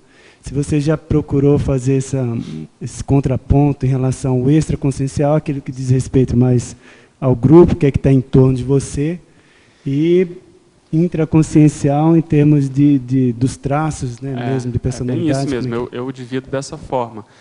Até tem aqui, quer ver, ó. Se dentro disso, como é que você filtrou? Sim. Porque assim, a tendência é se espalhar, né, a irradiação desses efeitos, se você procurou filtrar. Que a informação, né, isso que a gente está chamando de mega revelação, ela tem esse efeito halo mesmo. O processo intraconsciencial é isso que a gente comentou. Como é que isso vai mexer com a psicologia da pessoa, né? Se ela vai mudar, de algum modo aquilo vai subir a cabeça ou não, ou ela vai até esconder das pessoas porque ela acha que ela tem um furo muito grande, aquilo pode, entendeu? Então, como é que a pessoa vai reagir? Às vezes, e eu, sinceramente, eu acho que os amparadores, eles têm uma tese, eles têm assim, a tendência vai ser ele reagir desse modo, mas ninguém sabe, aquilo que o professor Waldo fala, não põe a mão na cumbuca, porque vai evocar uma série de coisas, às vezes a pessoa vai pegar um trafar ali, ou trafó, seja lá o que, e ela vai siderar, exatamente. Agora, o mais interessante que eu vejo, além disso, é a repercussão no grupo. Isso eu estou bem de olho, eu estou escrevendo lá um livro sobre isso, eu quero colocar, no capítulo de Grupo Calma, eu quero colocar, porque são as mais variadas possibilidades. Então, tem pessoas que vibram com você, que acham o máximo aquilo, tem pessoas que ficam super, como eu comentei, elas ficam desapontadas porque não é com ela, elas ficam um pouco invejosas, você fala nisso, elas não se sentem bem. Então, tem dentro desses dois extremos, tem de tudo. Mas eu vejo assim que, olhando a média, em termos de Max ProEx, a gente está mais maduro para poder lidar com isso, porque antes não havia essa possibilidade, né? E aí começou com um caso, depois com outro, então a gente já tem mais ou menos uma jurisprudência de como lidar com essa informação sem ficar, por um lado, né, fora de série, adorando, e por outro lado também não querendo enfrentar, né? Então, eu considero muito essa responsabilidade em termos grupais. É tanto que eu estou falando você está lá me ajudando, né, junto com outras pessoas, nesse fórum, e depois eu penso que não vamos mais falar tanto de Littré, né? Eu vou assim, tudo que você quiser saber, vai lá, vamos esgotar, e aí vamos uma próxima pessoa, se for o caso, a gente discute, enfim, disseca a personalidade, mas para não ficar, sabe, over assim. Mas as repercussões são muito, muito variadas, né? E elas existem mesmo. Aqui na primeira página, lá na megapensenologia, o segundo megapensene você fala, retrocogniciologia exige autocrítica. Qual foi a linha de raciocínio para você disso? A linha de raciocínio é que a retrocognição, como a gente comentou, ela é muito impactante, né? Ela é aquela que a pessoa não tem dúvida que teve, não é só um ensejo, aquela que é um parafato mesmo. Se a pessoa deixa pegar no psicossoma, a tendência disso é subir a cabeça. Então, como eu comentei, ela começa a querer preencher lacunas, ela começa a achar, vamos supor, que aquilo foi em determinado período e ela não tem certeza, ela às vezes começa a afirmar, ela pode ter afinidade com determinada personalidade histórica, ela às vezes força a barra. Então, tem que tentar ser o mais, assim, sabe, nu e cru possível. O fato que aconteceu foi esse. Aí depois, se quiser fazer conjecturas, beleza, mas com ponto de interrogação antes. E além disso, todo esse raciocínio que a gente comentou, de tentar colocar o conscienciograma, assim, falar, essa pessoa que nessa vida, naquele contexto, ela tiraria que nota no conscienciograma? Já está perto da desperticidade, igual a Patrícia estava falando, ou não? Como é a cosmoética que ela manifestou naquele momento? Porque é um fato muito, muito importante que a gente sempre fala, todo mundo que estuda a retrocognição sabe disso, é ver o zeitgeist, né? Você tem que analisar aquela personalidade naquele contexto. E não adianta analisar com os olhos que a gente tem hoje, no sentido de querer que ela tivesse as informações que a gente tem hoje. Então, nesse sentido, exige autocrítica para os dois lados. Para não dourar a pílula, mas também você saber dar um desconto vamos dizer assim, da mentalidade da época que a pessoa manifestou. E o que eu estou vendo hoje? Eu acho muito interessante. Eu, aí, ao longo principalmente desse ano para cá, a gente estudou muito a personalidade do Littré, alguns contatos, por exemplo, a gente colocou aí a questão do retrosociograma, né, que a Cris está desenvolvendo, a Patrícia está ajudando também com outras pessoas. E isso faz pensar muito nessas relações, justamente para a gente descobrir aqui. Mas, o que eu comecei a fazer? Eu comecei a estudar a biografia de determinadas personalidades que viveram sobre o mesmo teto, vamos dizer assim, ambiental, no século XIX, na França. E aí você começa a ver que realmente, sobre teoricamente, as mesmas influências, as pessoas têm reações diferentes. E aí você começa a valorizar aquelas reações mais maduras, você valoriza ainda mais, entende? Aquilo que já era, vamos supor, todo mundo fazia, já era um trafar médio. Se a personalidade fazia, você não, aquilo tem um desconto. Mas se ela fazia além, abaixo daquilo, pior do que aquilo, aí você dá uma nota pior no conscienciograma, entende? Então você tem uma referência de como a média das personalidades reagiam àquele zeitgeist. Aí você começa a olhar o seu biografado, entre aspas, a sua personalidade-alvo com outros olhos. Entendeu? Porque aí você vê, está todo mundo sofrendo a mesma coisa, respirando o mesmo ar. Se a pessoa ela já tinha determinados princípios, isso conta mais na ficha dela. Eu penso assim. E às vezes, né, Pedro, nesse caso, às vezes tinha até menos facilidade do que outros, né? Isso, exatamente. Então tem várias variáveis nisso você também, estudar né? outras da mesma época ajuda realmente a você dar nota melhor no conscienciograma. Professor Pedro? Oi, quer? Oi, só uma dúvida. Em ciclologia, na página 3, esse ciclo tarístico, assentir, assumir, asserir e assistir. Podia dar uma explicada? Sim, o que eu quis dizer aqui, né,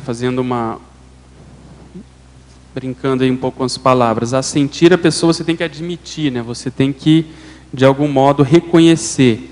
Ao reconhecer, vamos supor, você sabe da informação teórica, hipotética, de uma personalidade consecutiva. Aí você tem que assumir essa condição, assume o pacote completo, os trafores e trafares, os erros e acertos, entende? E depois, asserir é você ser assertivo, quer dizer, você de fato bancar aquilo, você assumir na prática. E assistir e ver o que você vai fazer para ajudar em função disso. Então, é um ciclo porque você tem a informação, aquilo vai passar dentro de você, você vai metabolizar. No começo, há uma tendência de você até negar determinados aspectos. Depois, aquilo passa, como o próprio processo de doença é assim. Aquilo passa, você assume, você coloca na prática, vamos dizer, banca, e aí você começa a ajudar quem precisa em função daquela informação. Então, só para dar um exemplo, um pouco assim, sem muita lucidez, o professor Valdo, em acho que 2008, 2009, ele começou a ler o livro do caso Dreyfus, orientado pelos amparadores. E, na época, ele pediu para a professora Kátia comprar tudo que ela podia de exemplar daquele livro, para fazer um estoque aqui, e ele deu para algumas pessoas lerem. E eu fui uma dessas pessoas, eu até pedi para ler, entrei mais assim no instinto, e aquilo mexeu muito comigo. E a coisa caminhou, eles trouxeram a personalidade para fazer o curso intermissivo, né, o próprio Dreyfus, e aí o que eu comecei a ver? Eu vi que mexeu tanto comigo que eu resolvi fazer uma resenha do próprio livro, saiu agora na revista da Holoteca. Mas quando eu estava escrevendo essa resenha, o nível de parapercepção que eu tive, de insight, da presença dessas personalidades foi muito grande. E aí depois, estudando mais o Littré, eu vi que ele conviveu com algumas dessas personalidades. Então você vê que é uma coisa meio esquisita. Você sabe, você evoca aquilo, algumas personalidades disponíveis vêm, alguns tiveram muito contato, alguns gostavam muito do próprio Littré. Isso gera uma repercussão muito grande, muito positiva. E coincidiu, na época de eu estar escrevendo, eu ir para Brasília para um processo lá de assistência à família, um caso de doença que houve. Eu tive a oportunidade de conversar com uma tia minha sobre isso, que ela é do Itamaraty, é diplomata, ela é embaixadora, e eu comentei, falei, você conhece esse caso, o Dreyfus, que é muito conhecido? Ela falou, não, claro que eu conheço, inclusive eu sou muito amiga da neta dele. Quando eu vou a Paris, eu fico na casa dela. Nossa. Então você vê que é muito esquisito, entendeu? Um livro que você começa a ler, aquilo vai aprofundando, eu tenho motivação para fazer a resenha, coisas se encaminham, eu vou conversar com ela, e ela é super íntima. E ela falou que na casa dela tem lá os jornais da época, em quadros que eles colocaram na entrada da casa, no corredor e tal. Então você vê que entendeu? É esquisita essa condição, mas primeiro precisa assumir, né, sentir essa informação. Ok? Pedro, na taxologia, página 5, tem 3 itens ali que eu queria ver se fosse possível abordar. Um deles é o primeiro, crescendo atributológico, depois o outro 6, crescendo grupo karmológico, e o 10, reeducaciológico. Só que no primeiro seria o seguinte, você de alguma forma tinha uma expectativa, você até comentou com relação a atributos, a tua expectativa seria mais puxar pelo lado mental somático, e acabou sendo mais outra variável, né, o parapsiquismo. Dentro da tua expectativa, você acha muito, você acha que teria muito potencial ainda, que ainda não tem, digamos, de uma vida anterior, não manifestado nessa vida? Sim, eu acho que sim. Eu acho que essa vida nossa, humana, ela é, por mais que a gente saiba, ela é muito chata, ela é muito difícil, ela é muito... A gente conseguir conciliar tudo, vamos dizer assim, é contra a gente. Então, isso dificulta a manifestação, sem querer dar uma desculpa, mas é o zeitgeist, né? Dificulta mesmo. E aí nós vamos vivendo, a coisa vai tentando fazer várias coisas e não permite essa manifestação. Você queria complementar alguma coisa? Não, teria a ver com a recuperação de cons, né? Para chegar naquele patamar. Isso, então assim, te respondendo objetivamente, eu acho que sim, acho que tem muita coisa para responder. Nesse livrinho aqui, a gente vai publicar, se der tudo certo, aí é no segundo semestre. A gente está tendo algumas ideias, o Hernani está ajudando muito eu e a professora Jaqueline, e nesse livro a gente vê que o modo vamos dizer assim, de encaminhamento das coisas que ele fazia é muito parecido com o próprio professor Valdo, certas coisas. A gente até desconfia de que, como ele já comentou, que o Zéfiro, né, colocou a mão, como ele fala, ele inspirou, ajudou, isso deve ter essa razão de ser, e a própria afinidade e tal. Então você vê que existe um potencial para recuperar essa condição. E eu estou vamos dizer assim, me batendo para tentar chegar nisso, próximo a isso. Então esse é um aspecto de como conduzir a etologia pessoal, o comportamento pessoal mais favorável, mais próximo dessa condição. A outra é a própria condição intelectual, cognitiva, de erudição, que existe muita coisa que pode ser trabalhada nesse sentido. Então, te respondendo objetivamente, é o que eu estou tentando fazer. A estratégia que eu adoto, eu já falei aqui, que eu estou tentando adotar, é através dos verbetes fazer essa recuperação desses trafores para criar ambiente para poder partir para os livros, né? Acho que esse é o 47, já tem 2 ou 3 prontos, eu vou chegar a 50 e depois eu vou tentar me dedicar mais ao processo do livro. Tá, no 6, o neopatamar da sociofilia. E depois no 10, a expansão, né, expandindo a criatividade útil. Como é que você vê esses dois aspectos? Né? Aí a questão que eu vejo é o seguinte, casando nisso tudo, até falei também nesse curso da holoteca, que eu vejo o seguinte: no curso intermissivo, um elemento comum a todos nós, que a pessoa acha que tem que partir desse princípio, é a questão da liderança. Então, o que corrobora isso? O fato do professor Valdo chamar que nós somos os elders, o fato da gente representar vários grupos, o fato da gente, enfim, estar lidando com uma coisa de ponta, uma coisa que exige liderança, etc. Então, a pessoa tem que partir do princípio que ela foi e ela tem que ser líder hoje, atualmente. E aí ela tem que ver em qual área ela é líder. E aí vem aquele verbete crescendo para filológico, a gente procurei mostrar um pouco isso. Então, é mais na área da política, na área intelectual, na área do parapsiquismo, na área artística, na área religiosa, por exemplo. O que tem preponderantemente no passado dela, que ela vai assumir, como a gente estava falando, mas ela tem que assumir uma posição de liderança. E dentro dessa liderança, eu vejo que a condição intelectual de escrita ela é fundamental. E aí, o que repercute, que é a sua pergunta? Ao começar a assumir, isso reverbera nas pessoas que têm relação com isso. E acho que a tertúlia ajuda muito nisso, porque a gente começa a falar aqui e isso começa a tocar as pessoas de modo diferente, né? Os herpetógrafos passam por isso. Então, é natural você identificar, reencontrar pessoas, não só em Foz, mas nas itinerâncias a gente vê muito isso, que tem uma proximidade muito grande com você. Então, essa liderança intelectual desencadeia esse gregarismo, entende? Pela energia, pela força presencial, pela força das próprias ideias. E aí a pessoa expande a sociofilia. Ela começa a gostar de querer ir, de querer encontrar as pessoas para querer saber quem é, o que a pessoa fez, como é que está, entendeu? Acho que esse é o primeiro passo para a gente poder fazer a identificação de personalidade consecutiva. E o último tem relação com isso também. Lidando com isso, as pessoas começam a te gerar demandas assistenciais dos mais diversos tipos. E aí você tem que ver cada caso e ver o que você pode fazer para ajudar. Então, essa criatividade útil, às vezes, é fugir do convencional, daquilo que é o óbvio, e você tentar ajudar naquele contexto. E o principal para isso que eu vejo é o contato com os amparadores. A TENEPS, o desenvolvimento da sinalética do amparador da TENEPS. Nesses momentos, às vezes fora da TENEPS, é ali que eles vão dar uma ideia, dar uma sugestão. Às vezes você vai ler um livro X, que acho que isso vai te ajudar, porque tem dessa linha. Ou então faz um laboratório, ou conversa com a pessoa X, enfim.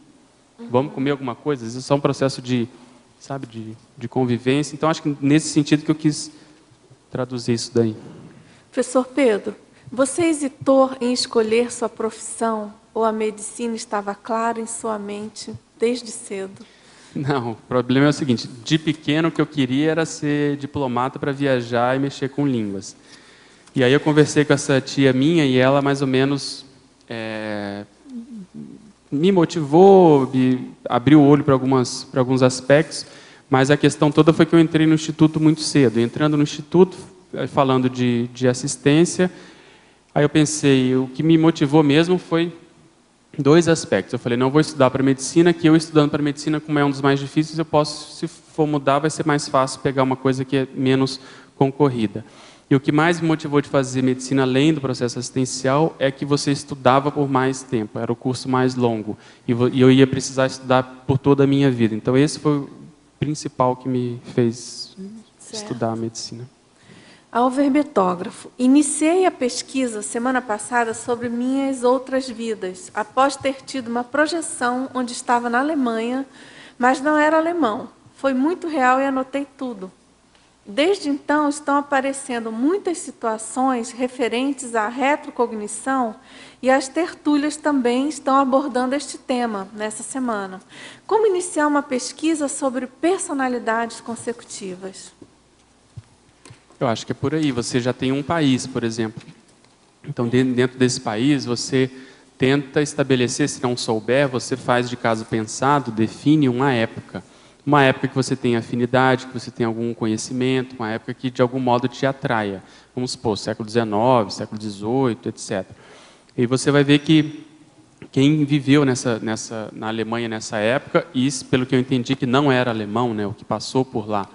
E aí você tenta definir uma personalidade. Essa personalidade ela tem que ter alguma relação com o que você gosta, ou sua profissão, ou alguma tendência sua, ou esses perfis que a gente comentou, principais. Por exemplo, você é mais da área do belicismo, da área cuidadologia, da medicina, da área intelectual, da área artística, da área religiosa, define uma dessas, e aí você vai estreitando esse filtro e você começa a mexer com uma determinada época específica e uma personalidade de um grupo. E aí você vê o que acontece e os parafatos vão indicando, né, como parece que já está acontecendo.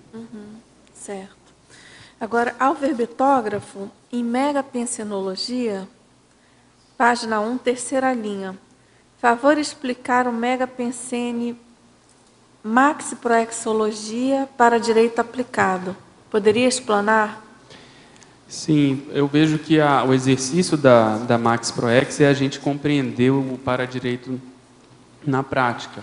Esse processo de paradireito envolve subjacentemente, né, assim, de modo subjacente, a condição da cosmoética.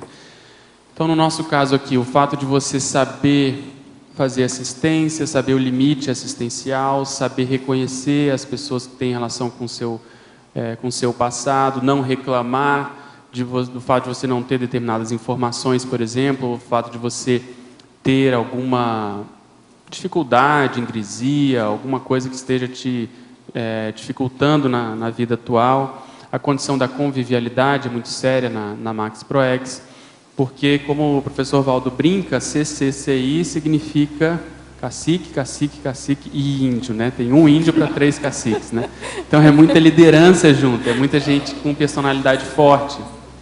Então você, né, conseguir fazer um encaminhamento, conseguir fazer a harmonização de todos esses líderes não é simples. E a gente pode tentar ajudar se a gente tiver uma noção mais clara da condição do paradireito. Essa que foi a ideia, né?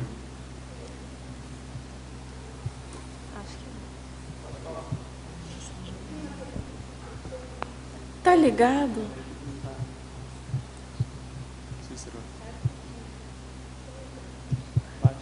Troca?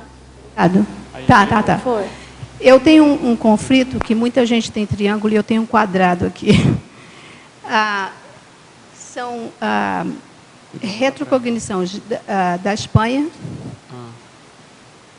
da Inglaterra e o atual aqui no Brasil e nos Estados Unidos. A personalidade da Espanha é o que eu mais tenho resistência de conectar com aquele ciclo de vida. E eu estou querendo fazer uma relação entre a personalidade da Inglaterra, a minha personalidade agora e aquela personalidade da Espanha. Como eu tenho tanta resistência para aquela época da Espanha, eu estou querendo entender por que eu não voltei lá dessa vez e nasci no Brasil e acabei passando mais anos nos Estados Unidos do que aqui. Uma coisa que eu identifiquei, que eu trouxe comigo, foi uma sequência de, como é que se chama, de cigano. Porque, mesmo dentro dos Estados Unidos, eu me mudei diversas vezes dentro da mesma cidade, assim, de mudança, né? E eu não sei, você pode me ajudar como é que eu vou conseguir dar um nó aí, conectar isso tudo, por favor? Entendeu o que eu quero fazer? Não? Está confuso? Eu acho que você tem que manter essa pesquisa e tentar tirar todo tipo de pressão em cima, sabe? Se há alguma resistência, alguma dificuldade, deixa isso mais em banho-maria e vai pelo outro lado. Porque, às vezes, indo pelo outro lado, você vai conseguir chegar e esclarecer isso que você está querendo aqui. Se há essa resistência, eu acho que isso é uma boa. Outra coisa que, assim, todo cuidado é pouco no estudo de retrocognição é ter autocrítica, né? Então, isso tem que estar bem sedimentado, essas informações, essas vidas. Pelo que eu entendi, são várias vidas nesses países, não uma vida que você transitou, né? E aí tem que ver bem a época disso e avaliar. E essa da Espanha, saber por que dessa resistência, pelo menos ter uma noção clara disso, né? Essa resistência da Espanha, uma delas foi muito violenta. Todas as duas que eu lembro, 3 que eu lembro, muito violenta. Então eu tenho um bloqueio tão grande que eu entendo tudo em espanhol, mas não consigo falar o espanhol. Isso. Então, eu vejo que a coisa é devagar mesmo, porque se você já tem pelo menos esse vislumbre, aos poucos eles vão te ajudar a fazer a digestão da informação. Agora, eu sou muito prático, eu vejo assim, qual que vai ser a aplicação disso hoje, né, na sua vida. Se tiver alguma coisa que você possa fazer já de modo prático, dentro da ProEx, algum trabalho assistencial, escrever sobre isso, aí você torna mais interessante para os amparadores poderem te ajudar. Então, pensa nisso. Obrigada. Ao verbetógrafo aqui. Opa. Em megapensenologia, na página 1, final da primeira linha, cognição significa responsabilidade. Ele quer saber se implica em alguma urgência ou em procurar o que andamos fazendo no intermissivo ou no esclarecimento das causas da nossa proexis atual, de que modo neutralizar os aspectos não tão otimizadores do passado. Eu não sei se eu entendi, mas eu vejo assim, tem dois caminhos, né? Uma coisa é o acesso à informação do passado, ele não é sine qua non para a gente poder saber do processo intermissivo ou da ProEx. Eu vejo assim, quanto mais a gente adentrar e assumir a ProEx, maiores as chances da gente saber esse processo intermissivo, porque os próprios fatos vão orientar aquilo que a pessoa sabe fazer, as afinidades, as ICs, o voluntariado, tudo isso vai acabar demonstrando, e se precisar eles vão abrir. Então eu penso mais ou menos por aí. E outra coisa é, quando você já está nisso, vem a informação, aí você vai qualificar ainda mais essa atuação, né? Pedro, aqui na letra B, como que você vê a questão assim das sincronicidades, né, que acontecem em relação à vida cotidiana e as responsabilidades assim ainda não assumidas, que a gente precisa assumir, como que foi isso na sua experiência, como tem sido? Eu vejo que saber interpretar a sincronicidade não é fácil, né? Exige discernimento, porque a gente pode acabar puxando a sardinha. Então, eu vejo que a sincronicidade tem que ser um corroborador, vamos dizer assim, de alguma coisa que a pessoa já tenha uma confiança, já tenha uma decisão, já tenha uma certeza. E aí depois ela vai vendo que aconteceram aqueles fatos, né? E até tem um verbete na lista aí que é parasinal evolutivo, que eu escrevi, que vai falar muito sobre isso. Então, saber lidar com esses parasinais, eles não são simples. O que eu procuro fazer é seguir a orientação daquilo que eu vejo que os amparadores estão dando, principalmente, o professor Valdo, aquelas pessoas que você confia, de algum modo você ter aquilo como se fosse um indicador. Outra coisa é não repetir determinadas tarefas, determinados trabalhos que eu já fiz, por exemplo. Eu sempre procuro ver algo novo, algo que vá, de algum modo, me gerar um desafio, entendeu? Porque senão a gente tende a ficar no mesmo patamar e não abre novas frentes para poder ter novas informações. E aí a tendência, falando de sincronicidade, é que depois, quando a gente começa a assumir mais, essas sincronicidades elas começam justamente a corroborar. Então, primeiro você dá o passo e depois você vai vendo que aquilo tudo tende a confluir. E não o inverso, a pessoa esperar a sincronicidade para depois tomar a decisão, entende? Então, esse é o cuidado que eu tenho. Pedro, aqui Tânia Guimarães. Página 2, na fatologia, na terceira linha de baixo para cima, a assunção proexológica real, a partir da autopolarização materpensênica intencional. Você pode desenvolver aí? Como é que você... É mais ou menos isso que eu ia até falar sobre isso com a Michelle ali, mas eu estou preocupado com o tempo, mas a ideia é o seguinte: quando a gente vai entrando mais na execução da ProEx, eu vejo que a pessoa tem que saber o perfil que ela tem que ter ido, por exemplo, na Conscio, saber mais ou menos trafor e trafar, megatrafor, megatrafar, o que falta, o que ela tem de experiência com isso, se tiver alguma coisa mais séria, ela ter ido na OIC, enfim, ela tem que saber o perfil, né? O que ela pode contribuir na Max ProEx. E aí ela assumir uma função. Então, no meu caso, o que eu estou procurando assumir mais hoje em dia é essa função de verbetógrafo, a função da escrita. O que começa a acontecer? Você começa a polarizar o seu materpensene do próprio passado. Então, no meu caso é mais fácil porque eu já sei, mas isso acontece com qualquer pessoa. Você começa a conjuminar tudo aquilo que você tem de experiência. Por que você está chamando de polarizar? Polarizar é você positivo, chamar negativo? para si. É você começar a imprimir um ritmo maior naquilo E você vai começar, como se fosse assim, a centralizar em você essa responsabilidade.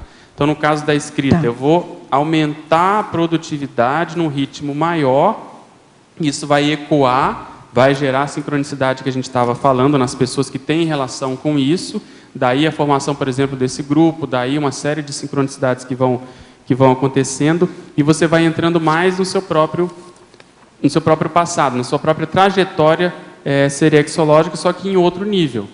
Então, isso acontece quando a pessoa imprime um ritmo maior na consecução proexológica. Então, ela pega uma área, também em função disso, fiz o verbete sprint proexológico. Quer dizer, vamos supor, a pessoa quer dar um sprint, quer dar um gás, quer dar um alento maior ao parapsiquismo, à intelectualidade, a qualquer área. Ela vai, de caso pensado, por exemplo, fazer a técnica de mais um ano de vida.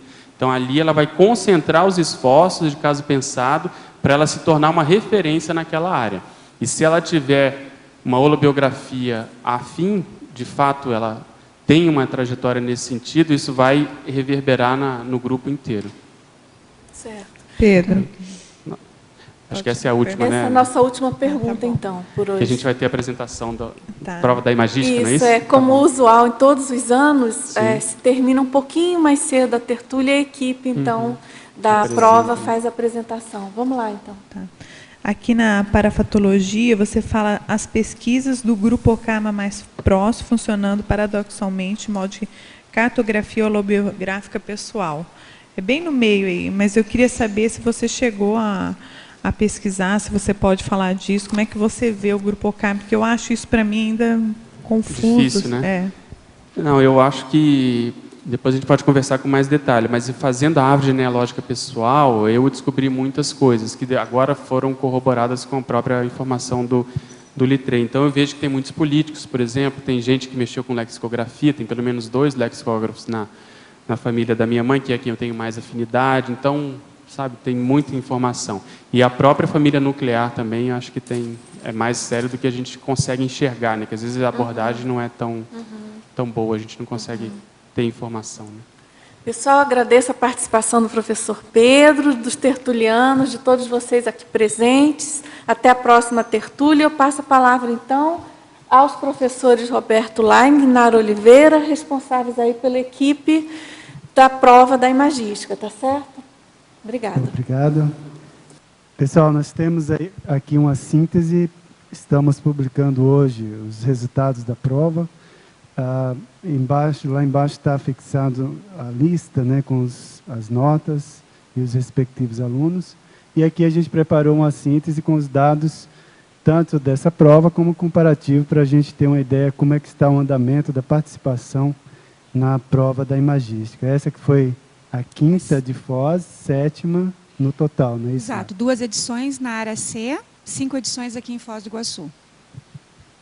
Bom, então vamos dar uma olhada aqui nos dados, por favor, próximo. Então esses são os dados da 7ª prova, que é no total, né, tanto aqui de Foz quanto da área C. Então a gente teve as possíveis correlações, né, pelo total de participantes, poderiam ser feitas 15.400, sendo que o total realizado foram 8.900. Quer dizer que, em média, a maioria das pessoas preencheu ou realizou mais de 100 correlações. A gente pede na prova para que a pessoa, né, para quem não conhece, então a prova, o desafio da prova é de um objeto, a pessoa estabelecer 200 correlações com ele, né, correlações lógicas, descritivas, né, sobre aquele objeto. Então a gente teve um total de participantes 77, novos foram 44, sendo a maioria mulheres, né, e 9 na equipe que constitui de professores avaliadores. O próximo, por favor. Então a gente teve como resultado 8 provas com notas, né, que conseguiram estabelecer as 200 correlações, 8 pessoas.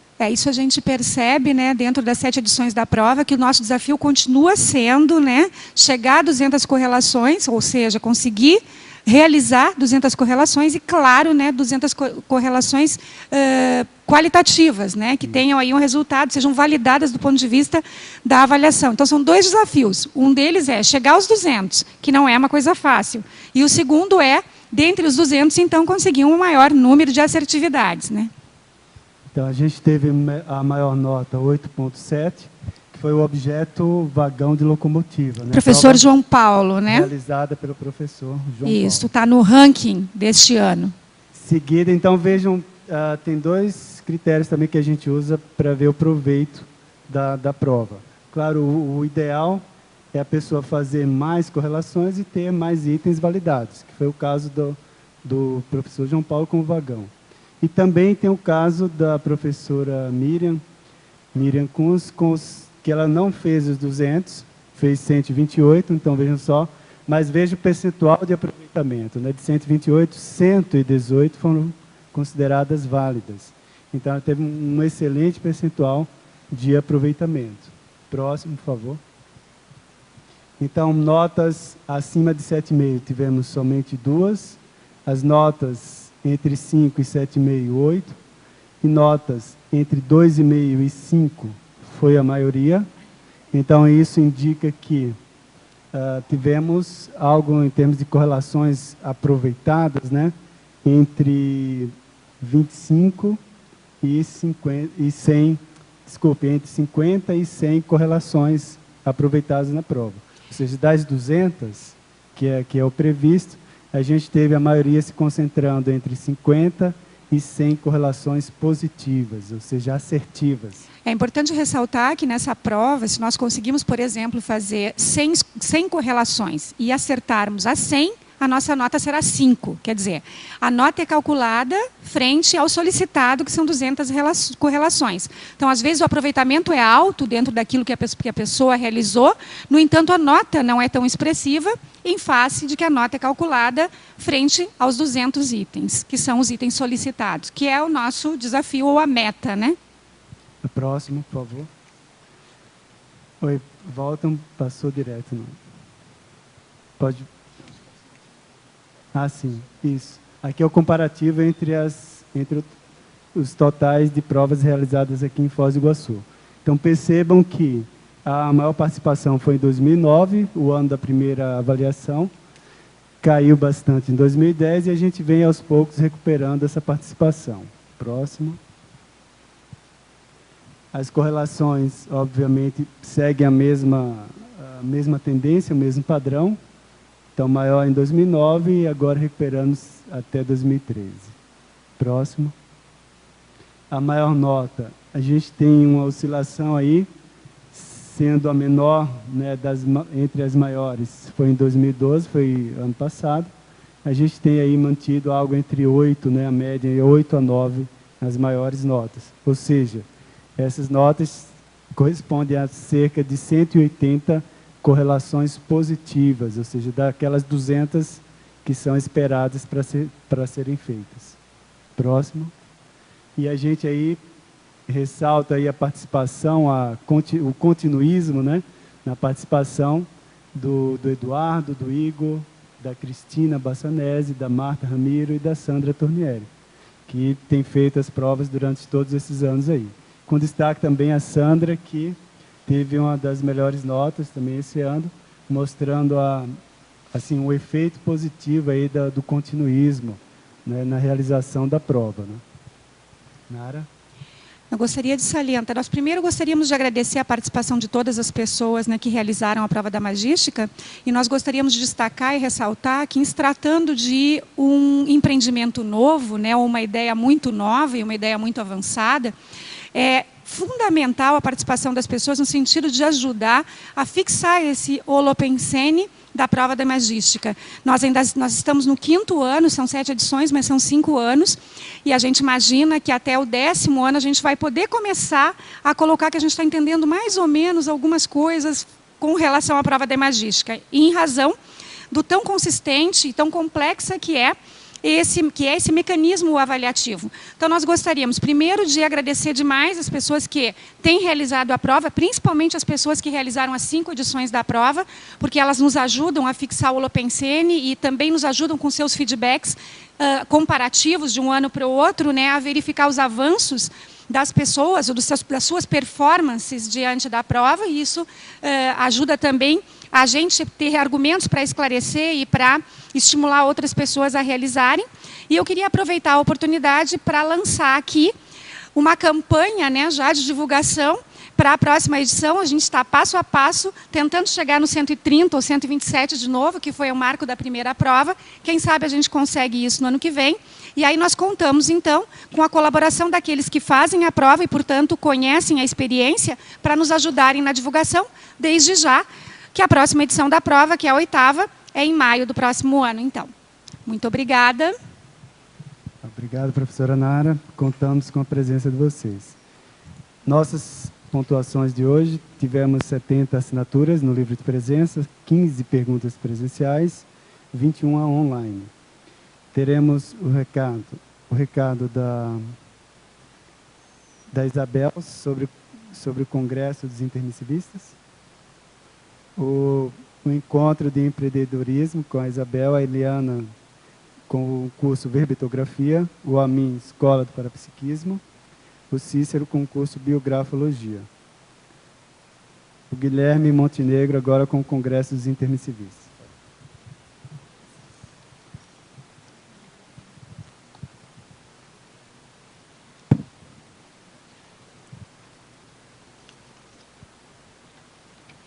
Boa tarde. O CAEC e a Apex convidam a todos para o 2º Congresso Internacional dos Intermissivistas, que acontecerá nos dias 12 a 14 de julho de 2013. Ele ocorrerá na cidade de Foz do Iguaçu, aqui no Discernimento, e para quem não possa comparecer presencialmente, ele também será transmitido online, por EAD. Este evento tem por objetivo reunir intermissivistas e promover o debate sobre temas ligados ao curso intermissivo, tais como ideias inatas, programação existencial, a ProEx, identidade e responsabilidade interassistencial, retrocognições, dentre outros temas. Inscrições e informações pela recepção do CAEC, telefone 45 3525 2652, ou pelo site da Apex, www.apexinternacional.org. Aguardamos a todos.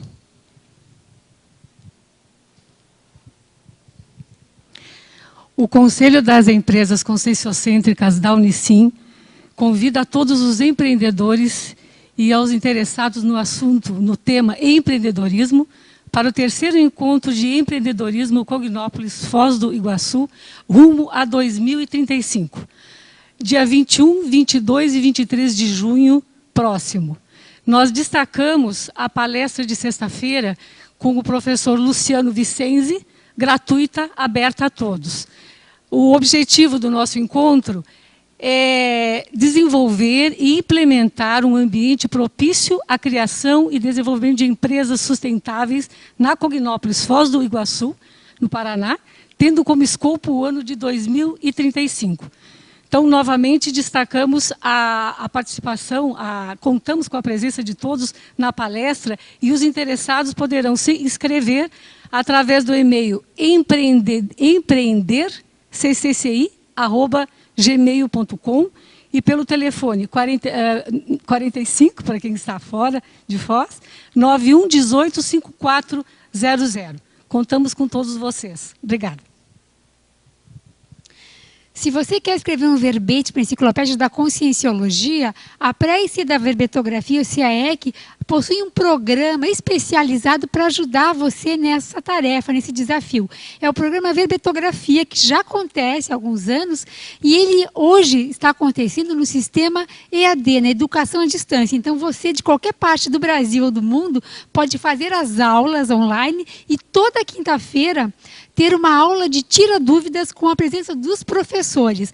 A próxima turma EAD começa dia 8 de agosto, aqui em Foz do Iguaçu. Então, você pode entrar em contato contato com o CAEC no telefone 45, código de área, 35 25 26 52.